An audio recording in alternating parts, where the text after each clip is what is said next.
Tesla បោះទុនជាង$500 លានសាងសង់រោងចក្រថាមពលអគ្គិសនីខ្នាតធំបំផុតជាលើកដំបូងនៅប្រទេសចិន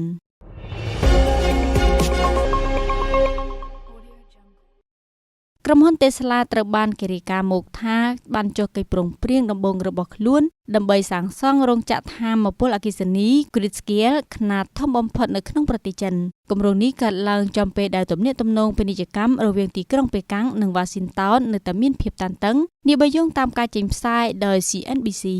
ក្រុមហ៊ុនអាមេរិកមួយនេះបានប្រកាសនៅលើបណ្ដាញសង្គមចិន Weibo ថាគម្រោងនេះនឹងក្លាយជារោងចក្រប្រភេទធំបំផុតនៅក្នុងប្រទេសចិននៅពេលបញ្ចប់ប្រព័ន្ធផ្ទុកថាមពលអគ្គិសនីខ្នាតធំមានសារៈសំខាន់ណាស់ក្នុងការជួយបណ្ដាញអគ្គិសនីរក្សាតុល្យភាពរវាងការផ្គត់ផ្គង់និងតម្រូវការជាពិសេសសម្រាប់ប្រភពថាមពលដែលអាចប្រែប្រួលបានដូចជាថាមពលពន្លឺព្រះអាទិត្យនិងខ្យល់កិច្ចព្រមព្រៀងនេះមានតម្លៃ$4,000 លានប្រហែល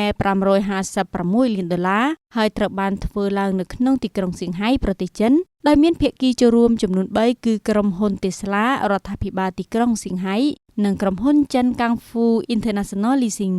គូជំរាបថាកិច្ចព្រមព្រៀងនេះមានសារៈសំខាន់ណាស់សម្រាប់ Tesla ដោយសារតែក្រុមហ៊ុនចិនដូចជា CATL និង BYD ក៏កំពុងប្រកួតប្រជែងជាមួយនឹងផលិតផលស្រដៀងគ្នានេះដែរទោះបីជាមានភាពតានតឹងផ្នែកនយោបាយរវាងសហរដ្ឋអាមេរិកនិងចិនក៏ដោយតម្រូវការសម្រាប់ប្រព័ន្ធផ្ទុកថាមពលអគ្គិសនីខ្នាតធំនៅប្រទេសចិនមានខ្ពស់ដោយរដ្ឋាភិបាលចិនមានគោលដៅបង្កើនសមត្ថភាពដល់40 ជីកាវ៉ាត់ត្រឹមដំណាច់ឆ្នាំ2025